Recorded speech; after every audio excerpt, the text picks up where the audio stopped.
Phone tapping కేసులో కీలక twist చోటు చేసుకుంది. మాజీ మంత్రి హరీష్ రావు, రాధాకిషన్ రావు ఫోన్ ట్యాపింగ్ కేసులో చక్రధర్ గౌడ్ ఫోన్ ట్యాప్ చేయడంతో పాటు బెదిరింపులకు పాల్పడ్డ కేసులో ముగ్గురు అరెస్ట్ చేశారు. ఇదే కేసులో A1 గా ఉన్న మాజీ మంత్రి హరీష్ రావు, A2 గా రాధాకృష్ణన్ రావు ఉన్నారు. హరీష్ రావు PA వంశీకృష్ణతో పాటు సంతోష్ కుమార్, పరశురాములు అరెస్ట్ చేశారు. చక్రధర్ గౌడ్ కు బెదిరింపు కాల్స్, మెసేజ్లు చేస్తూ డబ్బుల వసూళ్లకు పాల్పడ్డారు. వంశీకృష్ణ, సంతోష్ కుమార్, పరశురాములు ముగ్గురు కలిసి ఒక రైతు డాక్యుమెంట్స్ తో సిమ్ కార్డు కొనుగోలు చేసినట్లు గుర్తించారు. రైతుకు తెలియకుండానే ఆయన డాక్యుమెంట్స్ ను సిమ్ కార్డు కోసం ఉపయోగించారు. ఫేక్ సిమ్ కార్డును ఉపయోగించి చక్రధర్ గౌడ్ కు బెదిరింపు మెసేజ్ చేశారు. సిద్దిపేట నియోజకవర్గంలో సామాజిక కార్యక్రమాల్లో చక్రధర్ గౌడ్ పాల్గొనకుండా బెదిరింపులకు పాల్పడినట్లు గుర్తించారు. గతంలో ఆరోగ్యశ్రీలో పనిచేస్తూ అవినీతి ఆరోపణలు ఎదుర్కొన్న హరీష్ రావు, PA వంశీకృష్ణ కీలక నిందితుడుగా ఉన్నారు.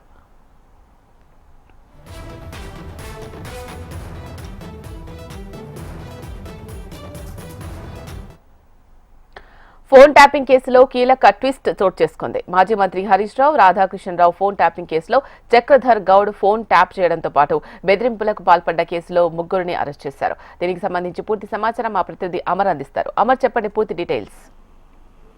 ఇలా రాష్ట్ర వ్యాప్తంగా సంచలనం సృష్టించినటువంటి ఫోన్ ట్యాపింగ్ వ్యవహారంలో ఇప్పటికే సిద్దిపేటకు చెందినటువంటి చక్రధర్ గౌడ్ ఫిర్యాదు చేయడంతో పంజాగుట్ట పోలీసులు మాజీ మంత్రి హరీష్ రావుపై, ఇటు రాధాకిషన్ రావుపై ఇద్దరుపై కూడా A1, A2 గా చేర్చిన నేపథ్యంలో ఆ కేసుకు మొత్తాన్ని కూడా దర్యాప్తు వేగం పెంచారని చెప్పుకోవచ్చు. ఈ కేసులో ట్విస్ట్ నెలకొందని చెప్పుకోవచ్చు. మొన్నటి దాకా A1, A2 గా హరీష్ రావు, ఇటు రాధాకిషన్ రావుని చేర్చారు. ఇవాళ అంటే ముగ్గురిని ఇప్పటికే పంజాగుట్ట పోలీసులు ఈ కేసులో అరెస్ట్ చేసి రిమాండ్ కూడా తరలించారు. అయితే ఫిబ్రవరి 15వ తేదీన ఈ కేసుకు సంబంధించిన ఏదైతే చక్రధర్ గౌడ్ ఫిర్యాదు చేయడం, ఆ తర్వాత పంజాగుట్ట పోలీసులు ఈ కేసులో ముగ్గురు నిందితులను కూడా అరెస్ట్ చేశారు. అయితే సిద్దిపేటకు చెందినటువంటి చక్రధర్ మొదటి నుంచి కూడా ఆరోపిస్తున్నారు, మాజీ మంత్రి హరీష్ రావు నా మీద కక్ష కట్టాడు, నా మీద ప్రాణహాని ఉందనేది మొదటి నుంచి కూడా చక్రధర్ గౌడ్ చెప్తా ఉన్నారు. అయితే అప్పటి నుంచి అంటే గతంలో టీఆర్ఎస్ ప్రభుత్వం ఉంది, బీఆర్ఎస్ ప్రభుత్వంలో ఉన్న హయాంలో హరీష్ రావు దగ్గరుండి అతని ప్రత్యర్థులు ఎవరైతే ఉంటారో వారినే టార్గెట్ గా ఫోన్ ట్యాప్ చేశారనే ఆరోపణలు గతంలో చేశారు. అయితే ఈ మధ్య కాలంలో అంటే కోర్టుకు వెళ్ళడం, ఆ తర్వాత కోర్టు ఆదేశాల మేరకు పంజాగుట్ట పోలీస్ అయితే కేసు అయితే నమోదు చేశారు. అయితే వివిధ సెక్షన్ల కింద కేసు నమోదు చేసిన విషయం తెలిసిందే. అయితే సిద్దిపేటకు చెందినటువంటి ఇటు తోడపునూరి సంతోష్ కుమార్ తో పాటు బండి పరశురాములు, తెల్జీలు వంశీకృష్ణ ముగ్గురిని కూడా పంజాగుట్ట పోలీసులు శనివారం రోజున అరెస్ట్ చేసి రిమాండ్ కూడా తరలించారు. అయితే ఈ ముగ్గురులో వంశీకృష్ణ హరీష్ రావు PAగా వ్యవహరిస్తున్నారు.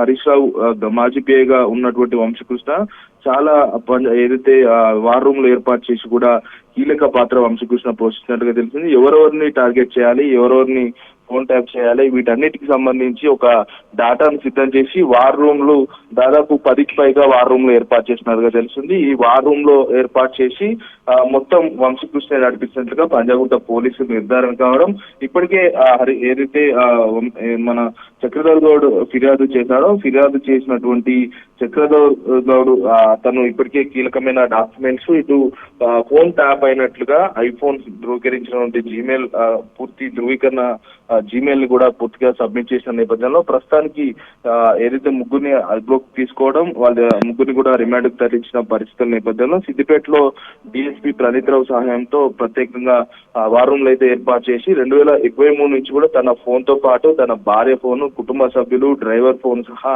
అందరి ఫోన్లను ట్యాప్ చేశారనేది ఇటు చక్రధర్ గౌడ్ మొదటి నుంచి కూడా ఆరోపిస్తున్న నేపథ్యంలో ప్రస్తుతానికి అయితే పోలీసులు ఈ చక్రధర్ గౌడ్ అతని ఫిర్యాదు చేయడం, ఆ తర్వాత కేసు కూడా నమోదు చేసుకొని కేసులో కీలకంగా హరీష్ రావు వ్యవహారాలను కూడా బయటకు వస్తున్న నేపథ్యంలో ప్రస్తుతం గత ప్రభుత్వ హయాంలో తనపైన అక్రమ కేసులు పెట్టారని, ఇప్పటికే పలు రకాలుగా వేధించారని అయితే చక్రధర్ గౌడ్ చెప్తా ఉన్నారు. ఇప్పటికీ క్వాష్ పిటిషన్ హైకోర్టులో ఒకవైపు పెండింగ్ లో ఉన్నాయని చెప్తున్నారు. అయితే ప్రస్తుతానికి చక్రధర్ గౌడ్ ఫిర్యాదు మేరకే ఈ కేసును వేగవంతం చేశారు. ఫిబ్రవరి 15 అంటే నిన్న ఏదైతే ఈ కేసుకు సంబంధించిన పూర్తి ముగ్గురు అరెస్ట్ తో పాటు వాళ్ళ దగ్గర నుంచి వివరాలు కూడా పంజాగుట్ట పోలీసులు సేకరించినట్టు తెలిసింది. వారి ఆధారంగా మరికొంతమందిని అంటే వార్ రూమ్ తో పాటు ఎవరెవరు ఫోన్ ట్యాపింగ్ వ్యవహారాల్లో సహకరించారు, బయట వ్యక్తుల ప్రమేయం ఎంత మేరకు ఉంది, ఇప్పటికే ముగ్గురు వ్యక్తులను అదుపులోకి తీసుకున్నారు కాబట్టి ఇంకెంత మంది అయినా ఉన్నారా అన్న కోణంలో ప్రస్తుతం అయితే పోలీసులు అయితే దర్యాప్తు చేస్తా ఉన్నారు. శీలా.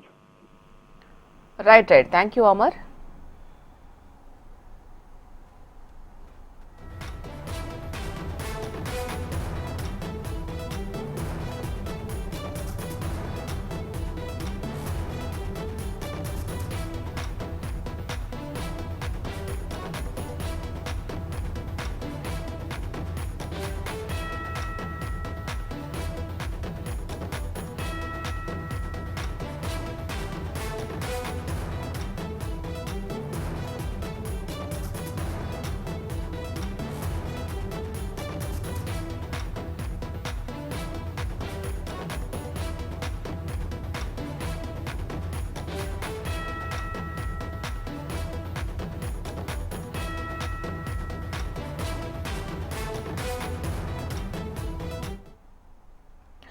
ఫోన్ ట్యాపింగ్ కేసులో కీలక ట్విస్ట్ చోటు చేసుకుంది. మాజీ మంత్రి హరీష్ రావు, రాధాకిషన్ రావు ఫోన్ ట్యాపింగ్ కేసులో చక్రధర్ గౌడ్ ఫోన్ ట్యాప్ చేయడంతో పాటు బెదిరింపులకు పాల్పడ్డ కేసులో ముగ్గురు అరెస్ట్ చేశారు.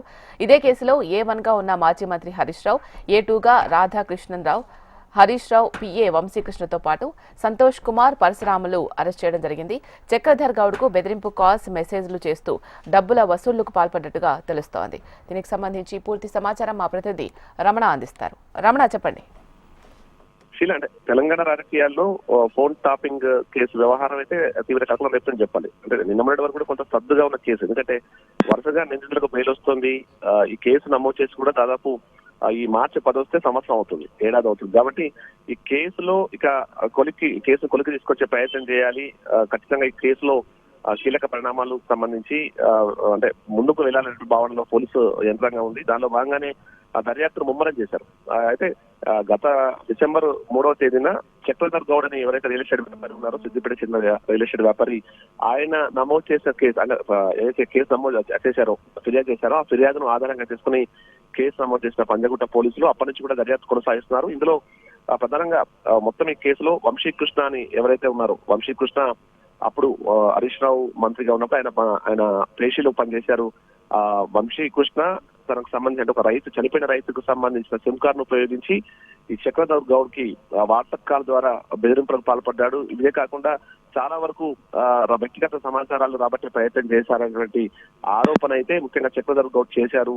ఆ కేసును బేస్ గా చేసుకుని పోలీసులు దర్యాప్తు చేసిన క్రమంలోనే ఆ కేసును నమోదు చేసే సందర్భంలో ఈ కేసులో A1 గా హరీష్ రావుతో పాటుగా తర్వాత రాధాకృష్ణ రావు, అప్పుడు టాస్క్ ఫోర్స్ డీసీపీగా ఉన్న రాధాకృష్ణ రావు కూడా ఈ కేసులో నిందితులుగా చేర్చడం అనేది తీవ్ర కలకలం రేపింది. ఇప్పుడు ఈ కేసులో ఈ ముగ్గురిని అరెస్ట్ చేయడం, ఎవరైతే వంశీకృష్ణ ప్రధాన నిందితుడు ఉన్నాడో, వంశీకృష్ణతో పాటు అతను సహకరించిన సంతోష్ కుమార్, పరశురాములు, ఈ ముగ్గురిని అరెస్ట్ చేయడం ఇప్పుడు ఈ కేసులో మళ్ళీ కదలిక మొదలైందని చెప్పాలి.